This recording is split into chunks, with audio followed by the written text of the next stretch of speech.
Hey everyone, welcome back to JP's Budget Collecting and our weekly look back at the hot comics from 6 months ago. This week we're looking back at the hot comics from May 17th, 2024. I had to think about that date real quick. And I'm recording this on November 14th, 2024.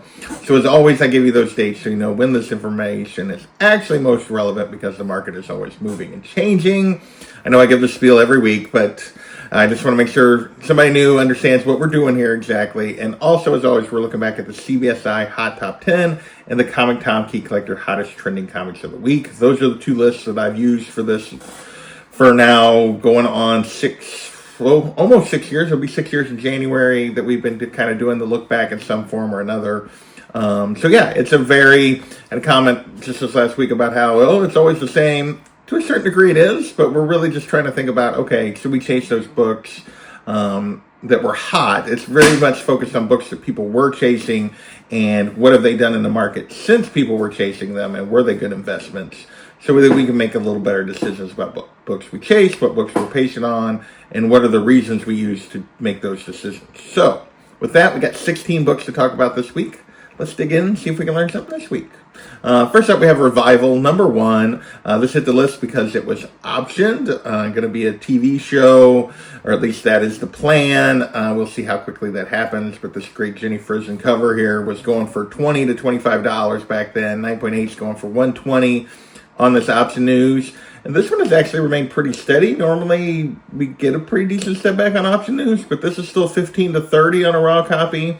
9.8 to 100, so a slight step back there. But overall, because most of the sales are raw, we're going to call this steady and I'll be back. I think some of this Revival show has a lot of people interested. I think this is a comic that has some interest. So it has managed to maintain these low, decent values, but nothing, it didn't jump to extraordinary heights. So it has been able to maintain that kind of 15 to 30-ish dollar range.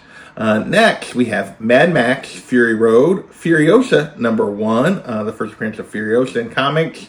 And this hit the list here exactly 1 week before the movie was supposed to come out. I don't think the movie did all that great. I haven't seen it yet. I kind of want to. I was looking forward to it. I really enjoyed Fury Road. So we'll see if I ever get around to watching it. I'm always behind on what I'm watching. But anyway, raw copies back then were 15, 9.8, 80. So not very much for a book about a movie that was just about to come out, and quite a bit down from the announcements about this movie. Now it's a $5 to $15 book. No recent 9.8 sales. So down and I'll be back. Really no value here for the first appearance of Furiosa. Next, we have another Dave Stevens comic. We've had a bunch of these on the list. This is Jungle Comics #1. There's been a bunch of Dave Stevens covers hitting the list over the last month or so when I've been talking about this, all from a renewed interest in him following the release of the documentary. Back then, this Jungle Comics #1 was going for $110 to $145 raw. 9.6 hit $450. Now it's a $20 to $60 book raw. 9.6 hitting $250, so that's a dumpster fire, and really the book kind of returning closer to what it always was in terms of value. All right, with that, we're going to move into some more covers. We got Venom Separation and Anxiety #1, the Gerardo Sandoval 1 in 200. Rare we get a 1 in 200 kind of book hitting this list. So back then, raw copies of this gold.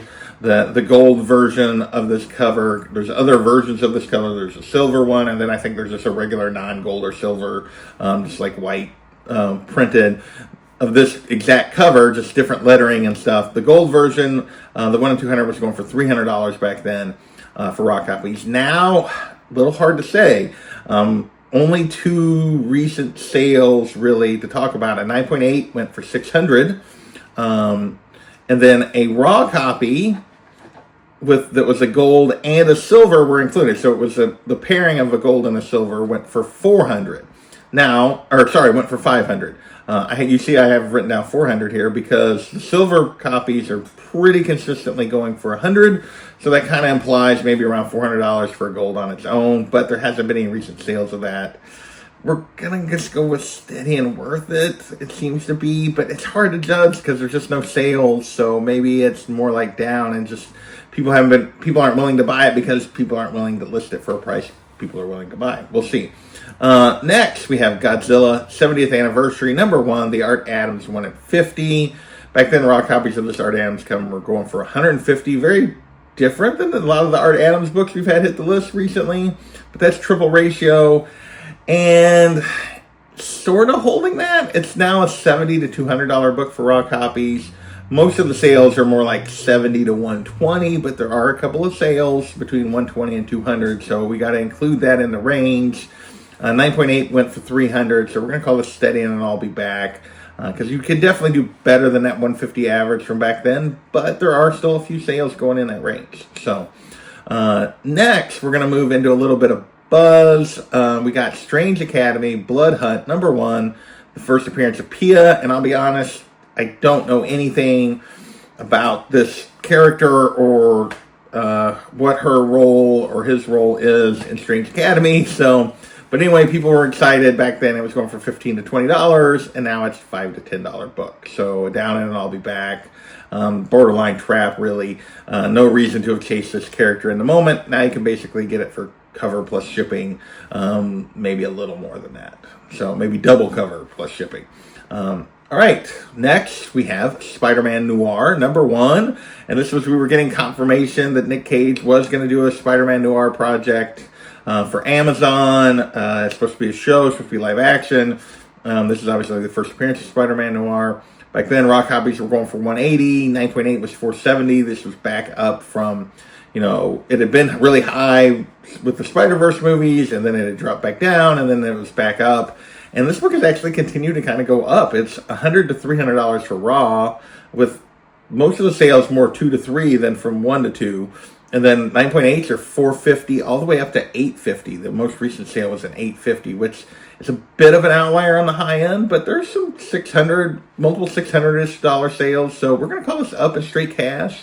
Still a little surprised that this Nick Cage project is really going to happen, but so far that's where it seems like we're headed.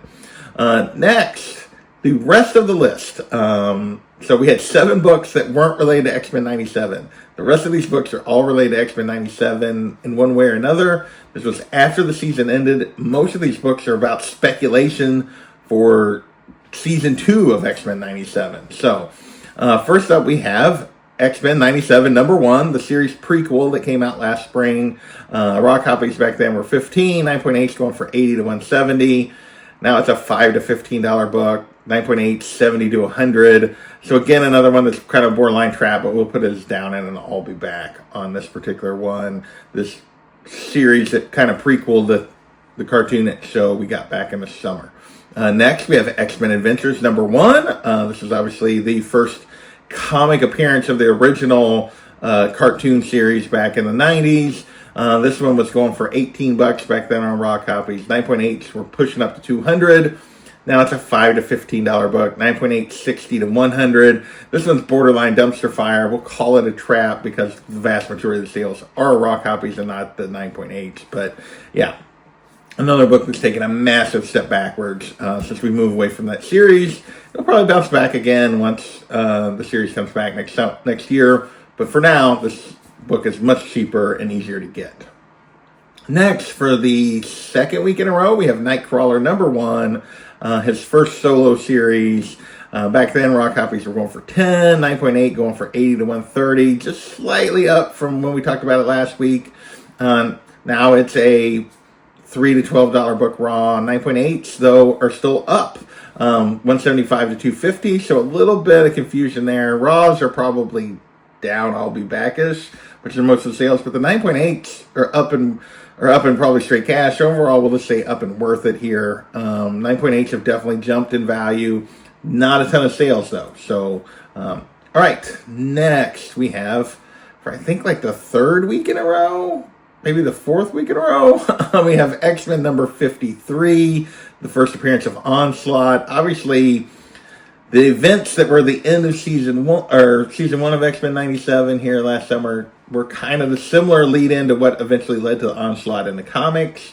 So that's why people were specking on this. $15 to $35 for a raw copy, $115 to $150 for 9.8. Now it's a $1 to $15 book for a raw copy, $100 to $150 for a 9.8. So 9.8s are still in the same range. Raw copies are obviously easier to get, so we'll go with Down and I'll Be Back because, again, more sales on the Raw side. But obviously a book that, yeah, you can do a little better right now than you could back then, but hasn't dropped a lot. All right, more X-Men 97. We have Adventures of Cyclops and Phoenix #1.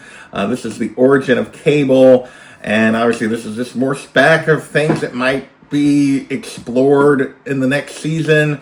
Raw copy's $3, 9.871. Now raw copy is $1 to $3. We're going to call this Down and I'll Be Back. No reason to chase this book. This cover is bad, and yeah. But anyway, no real reason to have chased this. This is a dollar bin book, and you can still kind of find it there. Next, we have X-Men #185, the first appearance of Gambit as Death, one of the 4 Horsemen of Apocalypse. Obviously, we all know what happened to Gambit in Season 1, and there's obviously speculation that this is how they're going to bring him back.